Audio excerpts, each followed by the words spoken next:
Fala galera, beleza? Tranquilidade? Bom, estamos nós aqui para mais uma aulinha, né? Agora a aulinha de sociologia e vamos terminar aí com o conteúdo da apostila 2, né? Já estamos, né, adiantamos bem aí a apostila 2 e já estamos em sociologia, pelo menos estamos concluindo a apostila 2. Então, nós vamos trabalhar com organização dos regimes representativos, ok? Então, hoje nós vamos um pouco para a prática, né? Vamos trabalhar com teoria, mas vamos tentar ver um pouco na prática as coisas, como que, né, os regimes representativos são montados, são compostos, ok? Então, é isso aí. E para composição, organização e composição do Estado. Nós vamos destacar as formas de administração e de governo, os sistemas políticos e, obviamente, como que o Brasil se encaixa nessa discussão, como que ele se organiza politicamente. Tranquilo? Então vamos lá. Essa aula é uma aula extremamente importante, né, não só para o nosso curso, para vocês, né, aqui pensando a escola, pensando o curso de sociologia, mas é uma aula importantíssima para vocês que vão ser futuros eleitores. Então, essa é a aula para que vocês saibam para cada cargo, cada posto, qual que é a função, né? Por que que é tão importante? Nós falamos teoricamente dos três poderes, então hoje a gente vai tentar ver mais ou menos na prática como que isso acontece. Então, passo a passo, né? Então, uma Constituição. Para um país que se preze civilizado, dentro de um Estado democrático de direito, que é aquilo que a gente está falando, né? Ele precisa de uma Constituição. Então, no nosso caso, nós temos uma Constituição, a última é de 88. Então, por que que nós tivemos aí no final do século XX, né, mais uma Constituição, né, acontecendo, sendo elaborada, sendo votada e sendo promulgada? Porque nós saímos de um regime de exceção, nós saímos de uma ditadura civil-militar, ok? Saímos de uma situação autoritária. Então, o próprio nome regime de exceção significa, né, que nós temos aí uma situação excepcional. Ah, professor, mas tinha Constituição, a de 67, 66. Tudo bem, mas foi uma Constituição outorgada pelo regime militar, foi imposta, ela não foi debatida democraticamente, né? Ela não foi promulgada. Então, essa palavra promulgar, né, promulgada, é quando uma Constituição é pensada, discutida, elaborada, né, e aprovada por todos os poderes, pelo legislativo, pelo judiciário e pelo executivo, né, e assinada pelo judiciário e o executivo. Então, para que se tenha uma Constituição, primeiro de tudo é preciso definir a cidadania. O que significa isso? Quem tem acesso ao voto? Quem pode votar? Quem pode ser representante? Né? Então, nós tivemos aí a universalidade do voto na Constituição, né, para o processo de elaboração da nossa última Constituição. As pessoas são chamadas para as eleições e a eleição de uma Assembleia Constituinte, não uma Assembleia ordinária como nós temos. Ordinária não no sentido pejorativo. Ordinária é que está dentro da ordem, que é previsível, que se tem de funcionamento normal, certo? Então é essa Assembleia Constituinte que vai pensar, né, uma Constituição, vai ser votada, vai ser aprovada e vai colocar em funcionamento uma ordem democrática do Estado de Direito com três poderes, conforme nós trabalhamos lá no início desse curso de política. Então, fazendo algumas distinções importantes. O que é Estado, o que é governo? Antes de tudo, Estado é uma organização permanente, certo? Então, um Estado representa o território, a nação, as leis, ok? O governo, né? Então, é algo permanente, governo no sentido de ter esse governo, não do governo X ou Y, certo? Mas o Estado representa, sobretudo, a nação, sobretudo o território, sobretudo as instituições, tá certo? E o governo é aquele que assume o Estado, que vai conduzir o Estado. Então, atualmente, nós temos o governo, né, do presidente Jair Messias Bolsonaro. Então, ele pode ser, né, até 2022 ou ele pode ser até 2026, porque na Constituição brasileira, na lei eleitoral brasileira, permite a reeleição. Então, esse governo é transitório, ok? O que cada poder faz? Isso é extremamente importante, meus queridos, extremamente importante. Por que eu estou falando isso para vocês? Por que eu estou levantando a voz? Porque nós vemos aí nesses debates, né, populares, que as pessoas elas não têm noção do que cada poder representa, qual que é o papel de cada poder. Então nós vimos, né, eu abordei pela primeira vez a teoria tripartite, ou dos três poderes, que foi desenvolvida por Charles Montesquieu. Então nessa teoria, né, nessa ideia, o executivo ele administra o país, certo? Ele pode propor projetos para o legislativo.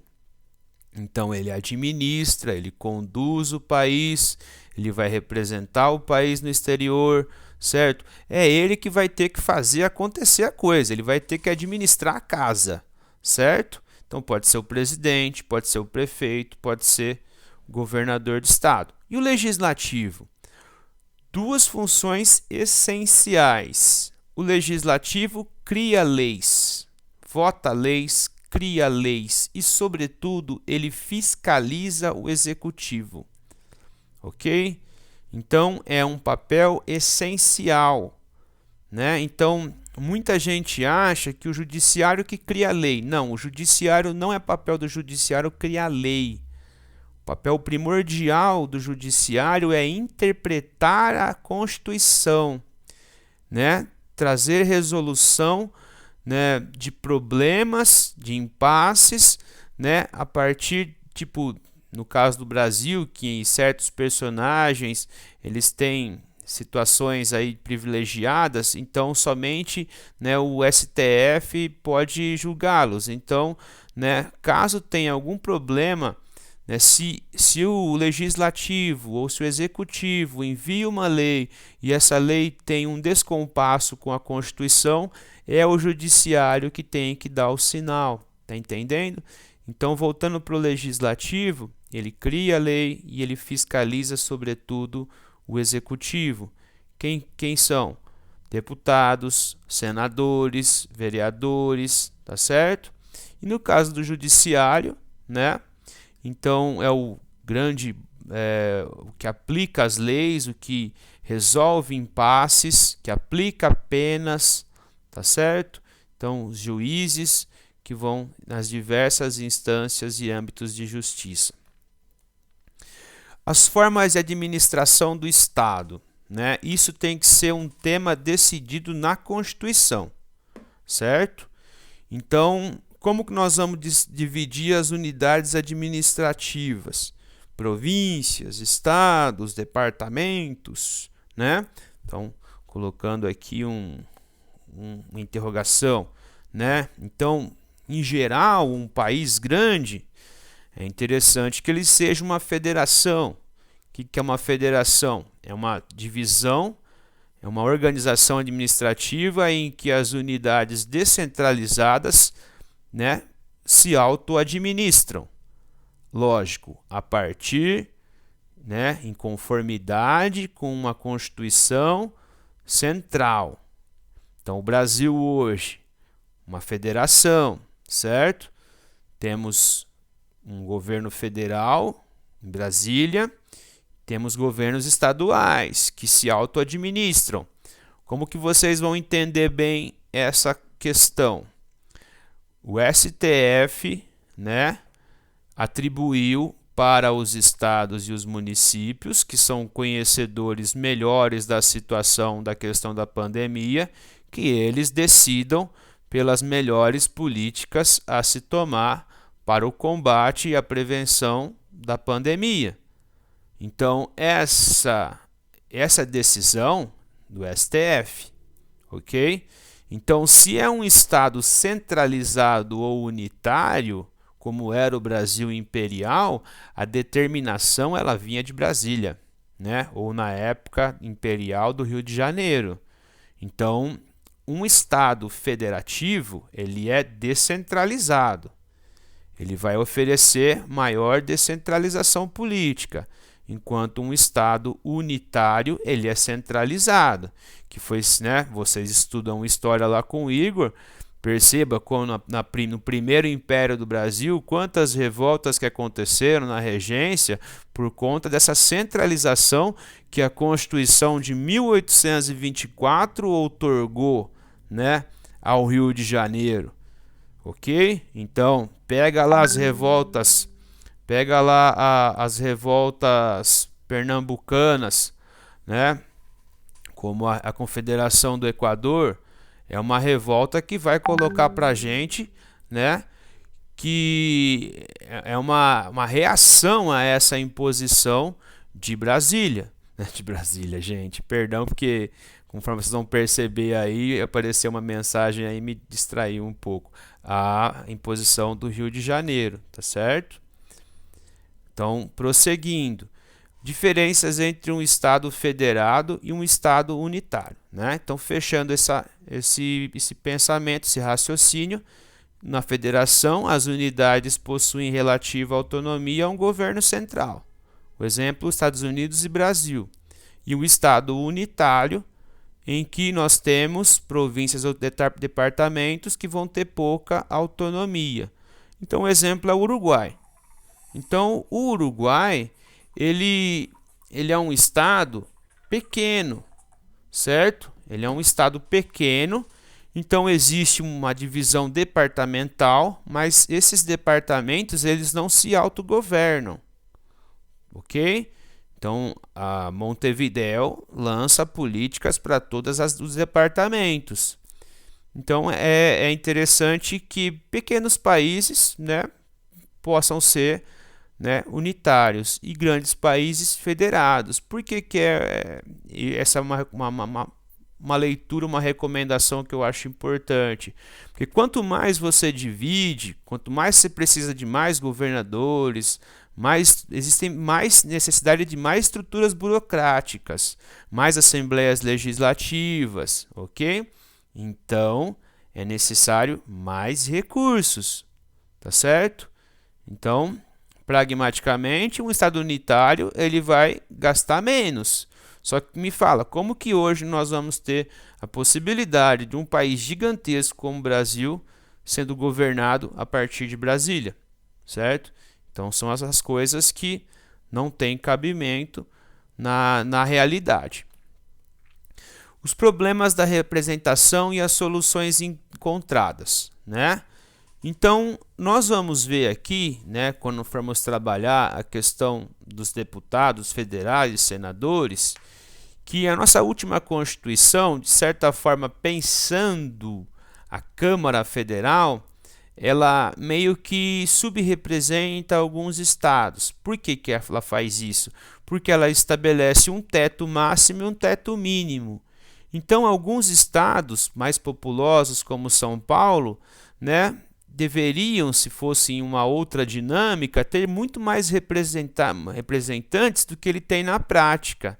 Só que ele atinge um teto e ele não pode ir além desse teto, né? Então, para que não haja, né, problemas de choques entre interesses, entre regiões, estados, etc. e tal, né, surgiu a alternativa da bicameralidade, que é duas câmeras. Então, a Câmara de Deputados do Brasil, ela vai representar os cidadãos. enquanto que o Senado representa, né, as unidades territoriais ou estados. Então nós vamos ter na Câmara, né, estados mais representados, com mais representantes, e outros com menos representantes. E no caso do Senado nós vamos ter uma representação igual, tá certo? Então assim não acontece o quê? Não acontece de alguns estados mais populosos se fecharem e aprovarem medidas que venham talvez a prejudicar estados menores, ok? Então por isso que tem a solução encontrada foi a das duas câmaras, câmera não, né? Duas câmeras, a Câmara de Deputados e o Senado, ok? Insisto naquela coisa, né, do Faustão, né? Quem sabe faz ao vivo. Então eu não fico editando se eu errei isso ou aquilo. Acho que vocês entendem mais ou menos o que acontece ao longo de uma aula, ok? Estamos caminhando para o final já. Então vejam aí, nós tivemos 7 constituições, né? Algumas outorgadas, outras promulgadas. Então é aquela diferença, né? Uma Constituição promulgada é a que passa por um trâmite burocrático completo, enquanto que uma Constituição outorgada ela é imposta, sem debate, sem eleição, sem nada, tá certo? Então a primeira Constituição outorgada, a segunda promulgada. E vejam que eu coloco aqui, né, do Vargas, a polaca em 37, outorgada, e a apostila, ela coloca que a Constituição de 67, ela foi promulgada. Eu, né, particularmente, eu discordo. Por que eu discordo disso? Porque a Constituição de 67, ela veio na esteira do AI-4. O AI-4 antecedeu o AI-5, que são os atos institucionais. Então, o momento do lançamento do AI-4 e o AI-5 representou, né, o momento mais duro da ditadura civil-militar brasileira de 1964 a 85. Então, eu questiono esse promulgada. Eu também coloco como outorgada. Se vocês quiserem fazer, né, a retificação, beleza. Se vocês quiserem pesquisar mais, pesquisem aí outras opiniões, ok? E diferenciando os sistemas de governo. Então nós vamos ter sistemas de governo que são presidencialistas e outros sistemas de governo que vão ser parlamentaristas. No caso, a forma de governo, então sistema de governo é uma coisa e forma de governo é outra. Então o Brasil é uma república presidencialista democrática, certo? Então se optou pela república, que é, né, que defende a igualdade absoluta entre as pessoas, né, a ideia da coisa pública, a ideia do dever cívico republicano, né, em contraste com essa coisa mais nobilitária da monarquia, da existência de família real. Eu, particularmente, sou um defensor da república, né? Acho que a monarquia é uma coisa já anacrônica, tá certo? Então vamos tentar entender aqui como que funciona cada, né, sistema de governo. Aqui o regime presidencialista, né? Ou sistema presidencialista. Então você tem o poder executivo, que é chefe de Estado e chefe de governo. Então o chefe de Estado representa o Estado, né, internacionalmente, certo? E chefe de governo aplica as leis e administra o Estado. Presidente da República nomeia e destitui livremente seu ministério, como nós vemos aí ultimamente na questão do ministro da Justiça e da Saúde. O poder legislativo na figura do parlamento, e no caso do Brasil, bicameral, certo? 2 câmaras, deputados e o Senado. Mais uma coisa. Quando existe, né, uma eleição de um presidente, é importante que esse presidente ele tenha, né, ele tenha resguardo, né, ele tenha uma uma base governista no poder legislativo. Porque se ele não tem, dificilmente ele consegue governabilidade. Não se esqueçam que existe uma situação, existe oposição e os partidos políticos eles desejam chegar no poder, as pessoas desejam chegar no poder. Então, quem é a situação, né, está com o governo, quem é a oposição está contra o governo. Então, é importante que exista um diálogo entre o executivo e o legislativo para que os projetos, né, sejam lançados para votação, para que eles sejam aprovados, ok? E para que o governo consiga governar, tá certo? Então, por isso tem que haver um diálogo constante entre o executivo e o legislativo a partir de uma base governista. No Brasil, existe a figura do presidencialismo de coalizão. O que significa isso? Como nós temos muitos partidos, né? Então, o partido do presidente ele precisa se unir numa coligação na eleição ou posteriormente, né, já com a eleição vencida, que ele se una a alguns partidos para que ele tenha base governista no parlamento. Claro que isso representa, né, participação no governo, com cargos de primeiro, segundo, terceiro escalão, ok? No caso do parlamentarismo é um pouco diferente. No parlamentarismo não existe, né, alguns existem presidente, porque alguns parlamentarismos eles podem ser monárquicos ou repúblicas, parlamentaristas ou monarquia parlamentarista, né? Se for uma monarquia, o chefe de estado sempre é o rei, só que ele não governa, ele só vai representar o estado, né, em ocasiões necessárias. O poder executivo, num parlamentarismo, é o primeiro-ministro, que vai, né, advir do partido mais votado. Geralmente é um deputado mais votado, é o deputado que é uma liderança dentro de um partido vencedor da eleição. É ele que vai representar, né, ele que vai assumir o posto de chefe de governo, ok? Em repúblicas parlamentaristas, o presidente é o chefe de Estado. Ele vai representar o Estado e algumas vezes ele vai poder dissolver, né, o parlamento, convocar eleições em situações de impasse, em situações que o governo não tem mais base no parlamento. Certo? Então termino aqui minha aula, né, chamando atenção para a página 175, eu queria que vocês dessem uma olhada, né? Ela vai falar das esferas de poder no Brasil, né? Então, executivo, legislativo, judiciário, vai apontar o presidente, o governador, né? E veja que o Distrito Federal ele tem um status como aonde o estado, ok? O município. Aqui o legislativo, né, o Congresso Nacional, os deputados, os senadores, o mandato. Tem uma diferença no mandato dos senadores que são de 8 anos, que é de 8 anos. As assembleias legislativas estaduais, né, que vão ter deputados estaduais. E aqui, né, a Câmara Legislativa do Distrito Federal e a Câmara Municipal. E o Judiciário, em esfera da União, que é o STF, o STJ, a Justiça Eleitoral, a Justiça do Trabalho, a Justiça Militar e, né, os tribunais de juízes estaduais e os tribunais de juízes do DF. Ok? Então, recomendo aos senhores que façam a leitura do material, ok? E, né, vocês já vão ter uma melhor, né, ciência de como que se dá a questão, né, como que funciona o Estado, o governo, esse jogo partidário de poder. Tranquilo?